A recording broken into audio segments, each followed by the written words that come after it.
och välkommen till Filmfolkets podcast. Vi som pratar idag är Göran, Johannes, Daniel. Dagens film är Doomsday. Och filmen i korthet handlar om att det har brutit ut ett virus i Storbritannien. Och en person får i uppdrag att försöka hitta överlevande som inte är smittade för att eventuellt hitta ett vaccin till viruset. Ja, det är så att Skottland har i princip utplånats av det här viruset och har satts i total karantän i 25 år. Och då skickas ju den här gruppen då över muren för att försöka hitta överlevare. Det blir ju lite grann som ett självmordsuppdrag, mer eller mindre. Fast först var det väl att de skulle hitta bevis på om de hade hittat botemedel eller vad det är. Ja, för att det var ju en läkare, den här Dr. Kane, som hade arbetat på någon form av behandling och hade ju blivit kvarlämnad i Skottland under evakueringen. Och därför trodde de att att de kom upp med ett botemedel mot viruset. Men det visade ju vara bara att liksom de som överlevde är de som hade immunitet mot viruset. Ja. Så därför valde så kunde de ta de som har immunitet, så kan man göra botemedel liksom.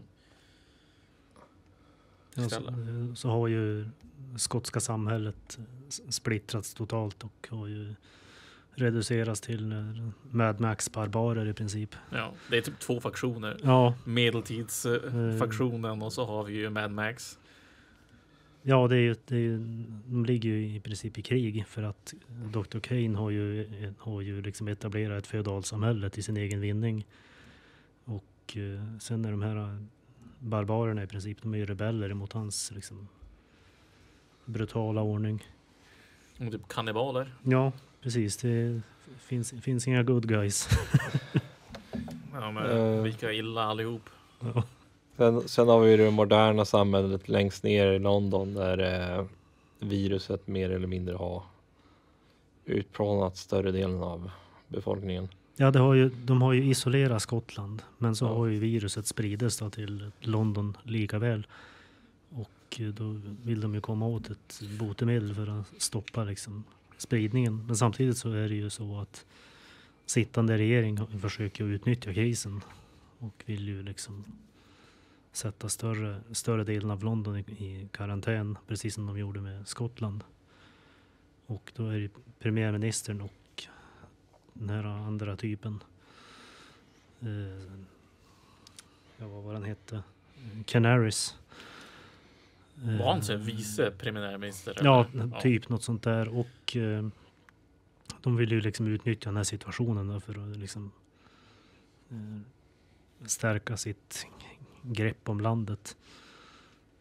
Och det leder ju sen till slut att premiärministern han blir ju smittad och Canaris försöker utnyttja det här bara för sig själv. Det är typiskt sån här politik-story där liksom att de försöker gynna sig själv. Det är inte för folket alls utan de gör vilken uppoffring som helst så länge de liksom kan hamna på topp. Och de spelar ju sina roller väldigt bra. Ja, vad har vi att säga om skådespelarna då? Alltså, jag tycker ju att hon som spelar i den sticker ut liksom väldigt bra. Hon spelar sin karaktär. Rona Mitra. Ja. Hon gör ett fantastiskt jobb. Alltså men det är typ den här rollen hon spelar liksom. Det är inte hennes första roll som sådär, tror jag. Nej. För att hon har gjort filmer tidigare som hon har typ liknande roller och så filmer efter som hon har gjort liknande. Action. Men hon gör faktiskt ett riktigt bra jobb, måste jag säga. Och så har vi den där polisen som är som en fadersfigur för henne. Ja, visst. Ja. Han gör också ett bra jobb. Och varje gång jag ser honom tänker jag bara på Jag tror han är ju med i Danny the Dog också. Ja, det är ju...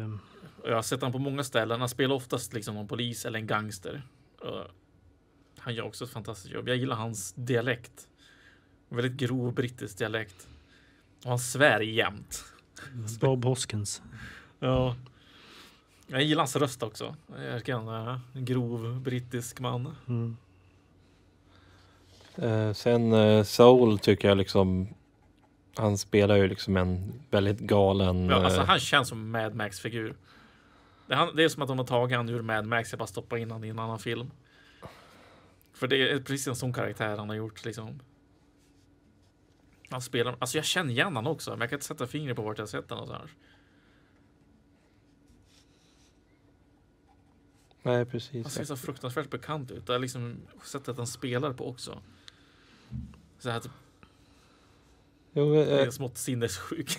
jag tycker att jag känner igen honom också, men jag har svårt att komma ihåg namn på skådespelare. Craig Conway heter han. Och ja, han har varit med i ett antal filmer. Sitter här med en lista här. Och, Vad är jag mest känd för? Ja, det är den här filmen Dog Soldiers är en som jag känner igen i listan. Devil's Playground. Jag tror jag sett Devil's The Playground. Descent. Det låter väldigt bekant. Ja, men han gör en effektiv roll som sån här over the top. Och så var hans högra hand den där tjejen där med Ja, krigsmålningar liksom. hon är ju en sydafrikansk sån här stuntkoordinator. Okej. Intressant. Mm. Nej, hon gjorde också ett bra jobb. Bland annat har varit med och arbetat med Chappie som vi har sett tidigare. Hon hade inte så mycket dialog, men hon var väldigt bra med kroppsspråket. Visst. Vad har vi mer? Och så var det han som spelar Kane. Malcolm McDowell. Han är också unik liksom, tycker jag. Ja, han har ju en väldigt speciell röst som han är väldigt duktig på att använda. Oh ja. Alltså han har en perfekt berättarröst. Ja, han fick ju vara berättarröst i liksom inledningen på filmen också. Och liksom förklara situationen med den här sjukdomen. Det är också liksom hur han också bemästrar kroppsspråk och grejer liksom. Han känns väl liksom stor på något sätt. Är det några fler av skådespelarna som ni tycker sticker ut? Fundera. Nej, jag kan inte komma på några fler. De flesta andra känns väldigt generiska, måste jag säga. Det är inte så mycket som sticker ut där. Jag kan ju hålla med om det också, typ. Ja. Vad har vi att säga om filmkonsten? Filmkonsten, oj då. Någonting som jag kan klaga på en gång, det är klippningen. Alltså man får ont i ögonen att kolla på så fort det är actionscener. Det är fram och tillbaka jättefort. Ja, det är som man håller på att få epilepsi nästan när man kollar på det. Snabba klipp, det är ju ett sätt i vissa fall liksom att ha en actionscen utan att behöva liksom sätta så mycket fokus på själva actiongrejerna. Och det är inte ett bra sätt att göra det på. Nej, men jag tror att det är dels som med budget att göra också i många fall. Det är väl vissa gånger när de har gjort så som de har lyckats bättre, men i det här fallet så... Ja, men här gick det alldeles för fort och det var alldeles för många gånger. Alltså alldeles för ofta. Liksom. Det kändes som att det var varje gång det var en actionscen. Så. Och vissa scener känns som att det behövdes inte klippa så där. De hade bara kunnat dra ut på några scener istället. Och istället för att göra 1000 olika scener och så klipper man mellan dem. Så kunde man bara en utdragen liksom, scen. Så när de blir jagade till exempel kan man bara filma lite längre ifrån. Och så få se en lite längre stund när de kör ifrån dem. Och sen kan man klippa in på en liksom, så man får se närmare liksom, ansikten och grejer. Så får man se lite närmare där. Men det är liksom fram till ansiktena utanför bilen, fram till ansiktena utanför bilen, innanför bilen, utanför bilen. En explosion, sen tillbaka till inte samma. Det är som. Ja, det är hektiskt på ett dåligt sätt. Det kändes som att sabotera vissa scener lite grann för att Ja. för, man tänker så här med just den här Mad Max biljakten vid slutet har ju väldigt mycket sådana här stundscener så här, som gärna kunde ha fått liksom skina lite mer. Och det känns som att man missar dem när de klipper så här. Det är väldigt tragiskt. Men det kan ju vara som du säger att det är liksom har budgetskäl. För det verkar som att de har haft en ganska stor budget på den där ändå. De lär ju säkert ha överskridit budgeten. Bara liksom med tanke på alla olika typer av scener de har. Och liksom olika. Det är modernt liksom London och så har de ju ett förfallet London och så har de det medeltida liksom det. Ja, det var någonting jag tänkte på också med hur kostymdesignen går. Att de har byggt upp liksom 3 olika världar. Ja.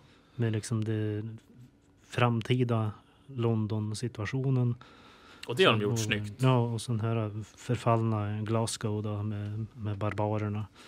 Och så det här medeltida samhället där uppe i höglandet. Med liksom, som att de har tagit över en gammal turistattraktion och gjort det till ett riktigt slott.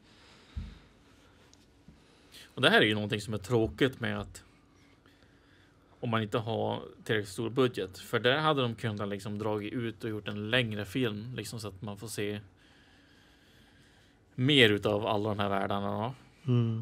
Så den medeltida var ju väldigt kort. Det var ju känns väldigt stressigt när de kom dit. För de hade spenderat så mycket tid i det förfallna Glasgow. Och det är ju det som jag tycker är liksom lite tragiskt med tanke på att det var nästan den som jag tyckte var snyggast av de 3 olika delarna av världarna liksom. Att man hade kunnat fått se lite mer av den medeltida delen. Ja, jag tycker att det en av orsakerna till att jag föreslog den här filmen var ju att den har just det här konceptet liksom, att man byggt upp liksom, de här olika världarna, att det är liksom intressant att reflektera över. Och då tänker jag att när man gör en sån här bygger upp en sån här värld så är det något som jag tror skulle få mycket mer liksom, rättvis behandling om man skulle ha haft som en tv-serie liksom. Det var det jag tänkte nyss också. Mera timslånga avsnitt. Ja, vi kunna dedikera liksom, verkligen till varje, att ha liksom ett avsnitt i varje situation liksom.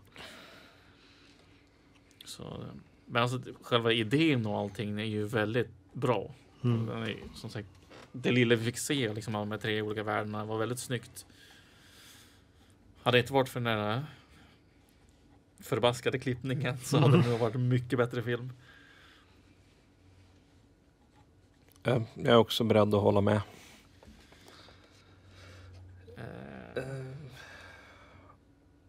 Och sen liksom bara shotsen över liksom när man får se den skotska naturen liksom. Det är väldigt vackert.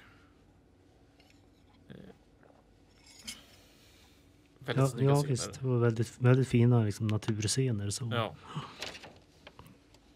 Av de få man fick se, som sagt. Hur lång var filmen?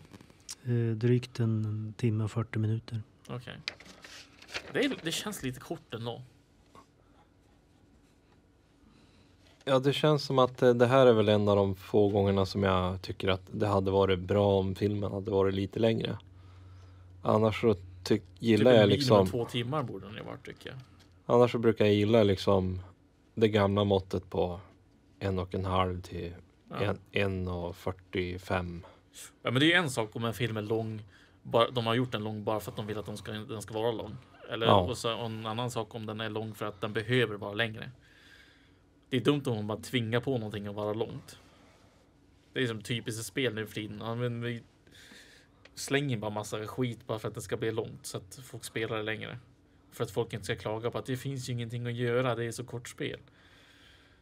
Det är samma sak som i film ibland, känns det som att ibland har de gjort filmerna lång bara för att den ska vara lång.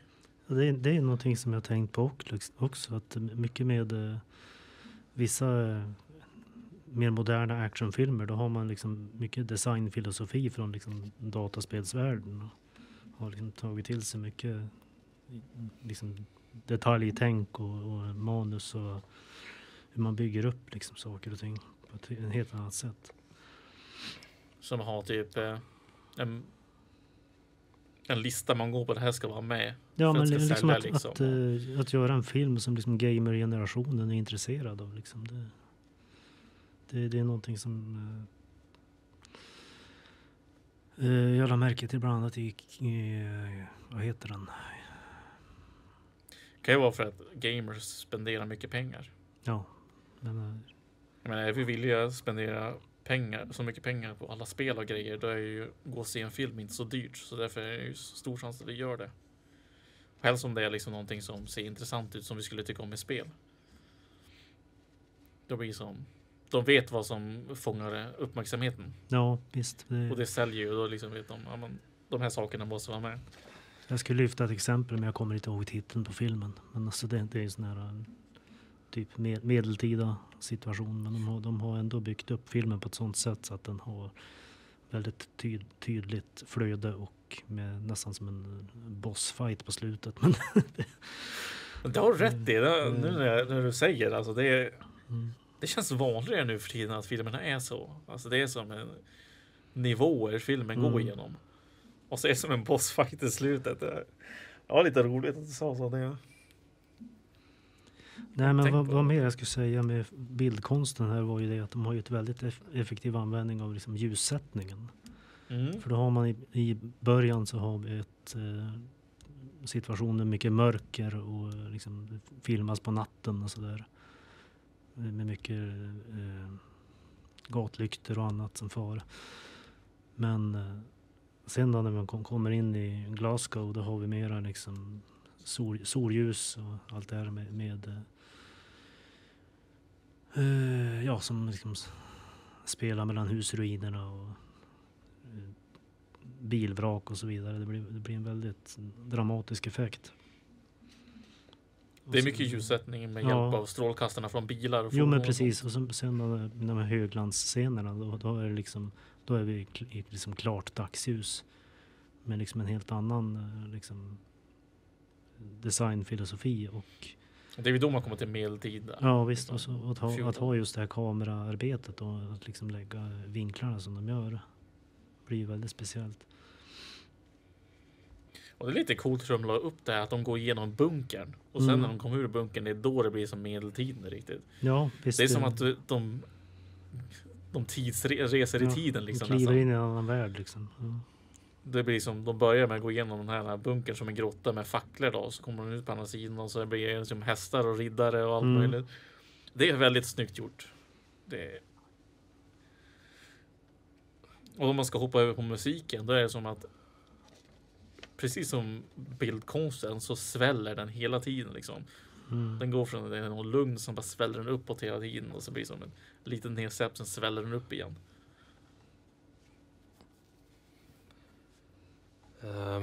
Jo, det kändes ju som att det var liksom en blandning mellan liksom sån här klassisk filmmusik till lite vad ska man säga, typ postpunk-aktig musik. Ja, det är lite punk liksom. Jag tyckte att jag kände igen en av artisterna, om det var Susie and the Banshees eller en. Ja, visst. Och det är väldigt passande för just den där estetiken liksom, det förfallna. Ja, visst. Skottland, det är en brittisk punk. Och det är lite den designen de har liksom. Det är en punkdesign de har, de här barbarerna, vad säga, med Mad Max-figurerna. Det är som precis som Mad Max, det är sportutrustning och grejer och mohawks och färggrant hår. Ja, visst.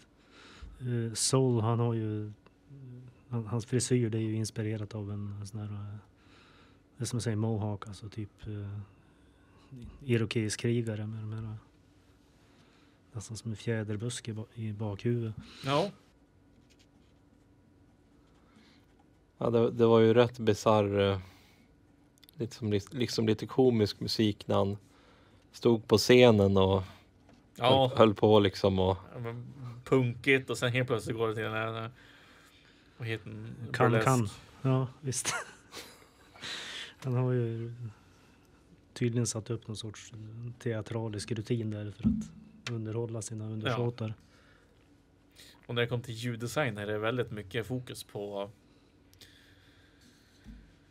blodsprut och kroppar och sånt. Och explosioner och... Ja. Sån här typisk sölljud. Ja, sölljud. Det är perfekt ord för det. Det är sölljud. Det har de fokuserat på. Och det är, ja, det sticker ut väldigt mycket. De får det verkligen att låta otrevligt. Jag menar, det är liksom både på gott och ont. Alltså det är ju snyggt gjort för att det är verkligen förhöjer den känslan av att det är ganska brutalt. Och så en del billjud på slutet. Jo. Ja, biljakterna, ja. Men sagt, jag är lite besviken på biljakterna och bilscenerna. Det är som... Ja, det är klippningen som sabbar. Ja, liksom. jag tyckte den sabbade väldigt mycket där. Som sagt, jag förstår vad de försökte göra. Men det är som... Det kom inte riktigt fram. Och det vore väldigt tråkigt om det var på grund av budgeten. Det hade varit väldigt sorgligt. Då är ju frågan alltså, vad kunde ha gjorts annorlunda? Övriga tankar. Och det är väl... Ja, vi har ju klippningen där. Då har vi klippningen. Och så sen att man kanske hade kunnat... Förlängt den lite grann. Lite mer tid på... Förlängt den och så sen lagt mer tid på alltså den medeltida delen. För att den blev ju liksom lite för kort, känner jag. Det är vad som kunde ha gjorts bättre där. Ja, det känns som att den fick inte lika mycket kärlek. Alltså det lilla vi fick se var ju snyggt av den. Alltså det är som... De har ändå lagt tid på designen på det och allting så här. Allt ifrån liksom klädseln på dem och själva slottet och allting sådär, omgivningen. Det kändes verkligen som att de hade gått bak till tiden. Så det var faktiskt väldigt snyggt. Men som det var sorgligt, det var lite för kort. För det hade varit coolt att se liksom de kanske hade byar runt omkring slottet också. Där de hade typ, ja men som i Mad Max till exempel, där de hade den här där de får mat ifrån och där de får kanske något annat ifrån, typ läder och sånt då. Ja, det de gjorde mest av i höglandssituationen var ju liksom mer att de visade att den här Keynes tyranni, att han hade satt upp folk på pålar liksom ut efter vägen. För det känns ju som att samhället där uppe, det var inte bara slottet. Det känns som att de måste ha haft mer runt omkring. För det kändes så mycket större än vad det var. De hade ju liksom smittrustningar och alltihopa. Det är liksom en hel industri kring det där.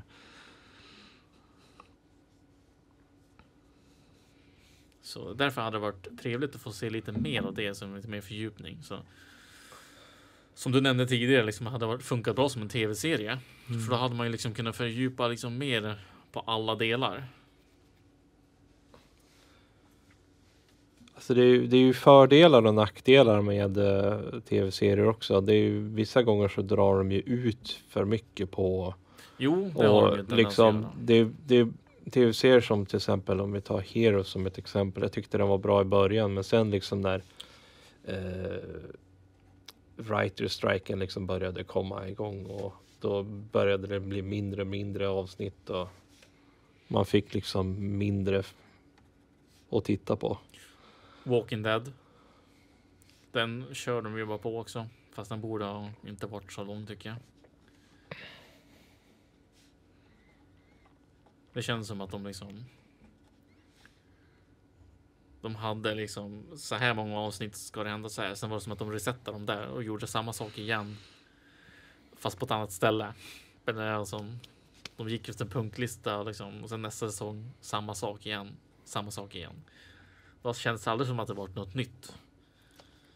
Och det är tråkigt när de gör när en bra serie börjar bra, så märker man att det här är ju påtvingat. Det här känns inte som bra skrivet. Men hade man gjort det här till en serie så hade man kunnat gjort den väldigt bra. Den hade kunnat passat väldigt bra i serieformat. Jo, det tror jag, för att det var ju liksom, de hade ju tagit in väldigt mycket, och sen så hade de liksom inte tid att kunna få in allting. Är det något mer som de skulle kunna gjort bättre? Jag hade ju velat se liksom. Det här hade ju behövt varit längre för att kunna göra det. Men jag hade velat se liksom en konfrontation mellan Sol och Kane. Liksom att de hade haft något liksom som ett krig där liksom. Ja visst, det kunde ju ha fått sin egen liksom. Det hade varit en mer Hela- liksom klimatisk liksom storslag som hade hänt mer mot slutet liksom, att det varit som ett krig därifrån och så hamnar de här huvudkaraktärerna mitt i smeten. Det hade varit intressant. Så det hade varit liksom ett alternativt liksom slut om man säger så. Eller om det bara varit en del av filmen liksom. Ja, varför inte? Är det någonting mer eller kan vi övergå till eventuella idéer på filmer till nästa gång? Ja, hade vi nog mer förslag? Jag hade ju ett förslag med tanke på att det var ju nyligen den 5 november. Mm. Och eventuellt köra V för Vendetta. Ja, just det. Ja, det är ett bra förslag. Det skulle vi faktiskt kunna se.